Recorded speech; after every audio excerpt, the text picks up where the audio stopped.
ক্ষেত্রে সবথেকে easiest process সেলাই করার একটাই কারণ যে আমি এইসব ব্যাপারে অনেক প্রো, তাই ফরফর করে সেলাই করে ফেলছে। Hello dear lovely people, welcome back to crochet with Jui. আজকে তোমাদের সাথে শেয়ার করব কিভাবে গ্র্যানি স্কোয়ার জোড়া দিয়ে ব্যাগ তৈরি করা যায় এবং ব্যাগের ভিতরে কাপড় লাগিয়ে পকেট তৈরি করা যায়। তাই সো লেটস স্টার্ট।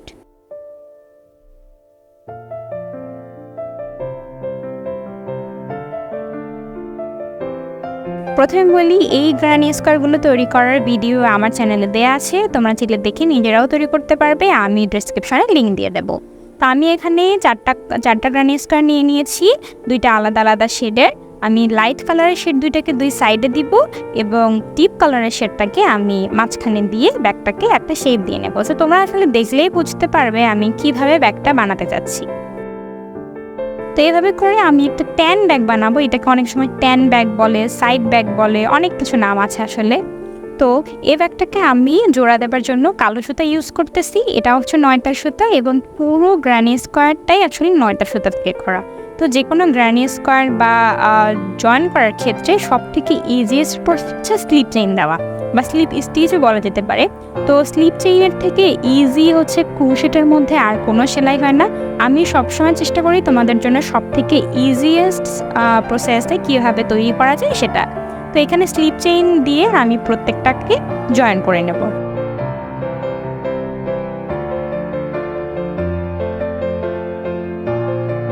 প্রথমে আমরা বেইজের যে নিচের অংশটুকু সেইটুকুকে জয়েন করে নেব। এবার আমি দুই পাশে যে ত্রিভুজ করে স্কোয়ারটাকে ভাঁজ করে বসিয়ে দেবো সেটা একবারে সেলাই করব। এটাকে আমি একবারে সেলাই করার একটাই কারণ, তাহলে হবে কি একটা আস্ত সুতোয় আমি জিনিসটা সেলাই করতে পারবো। সুতোগুলো বারবার কাটা কাটা হবে না, দেখতে অনেক স্মুথ হবে। সেই জন্য আমি এটাকে একদম সবার শেষে তারপর সেলাই করব। একইভাবে আমি পুরোটা করে নিয়েছি। এবার হচ্ছে কর্নারটা আমি একটু সেলাই করব। কর্নারটা করার জন্য প্রথম স্কোয়ারটার সাথে এবং কর্নারে আমি দুইটা স্লিপ চেইন দিয়ে নেব। এবারে একটা চেইন দিয়ে নেব। তারপরে সেই একই কর্নারে অন্য স্কোয়ারের সাথে আমি আরও দুইটা স্লিপ চেইন দিয়ে নেব।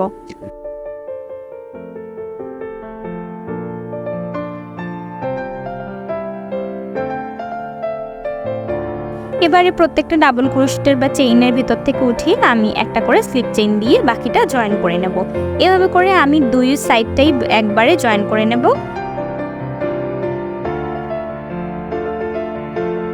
দুই পাশে এই ত্রিভুজের মতো করে স্কোয়ারটাকে জয়েন করলেই ব্যাগ একদম রেডি।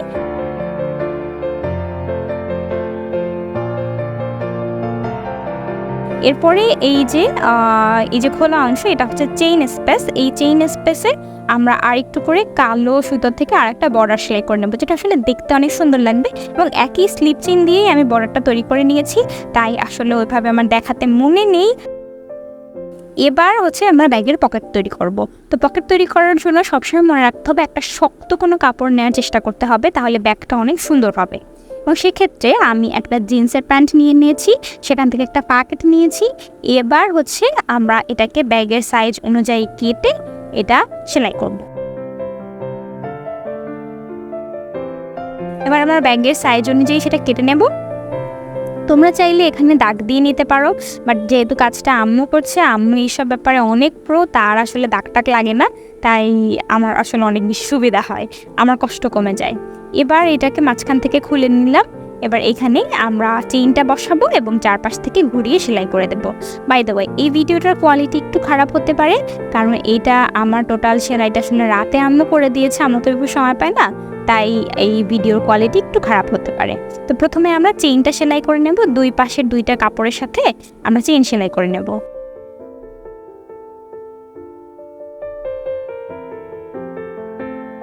চারপাশটা ঘুরিয়ে আমরা সেলাই করে নেব। তো সেই ক্ষেত্রে একটু ব্যাগটা রেখে আমি একটা দাগ দিয়ে নিচ্ছি, কারণ সেলাইটা যাতে বেঁকাতারা না হয় সেজন্য।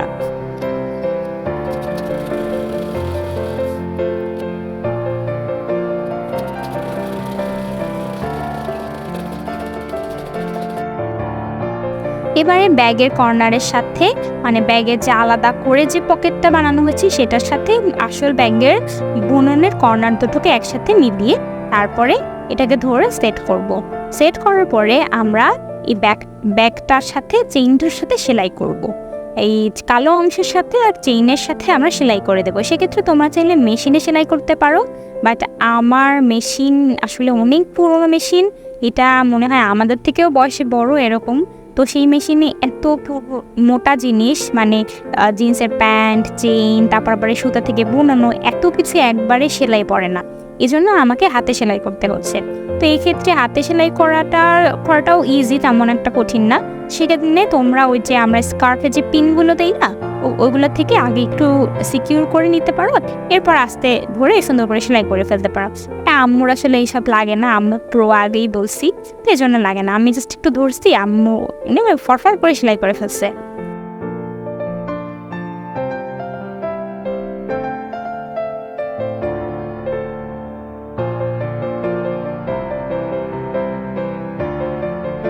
এই যে ছোট পাটটা দেখতে পাচ্ছ, এটা আসলে আমি ব্যাগের হুক লাগাবার জন্য তৈরি করেছি। আশা করি যারা এই ব্যাগটা তৈরি করতে পারবো তাদেরকে হুকটা দেখানো লাগবে না, তো তাই আর আমি দেখালাম না। আর ব্যাগটা ডেকোরেট করার জন্য আমি জাস্ট চেইনে একটা রিং লাগিয়ে নিয়েছি।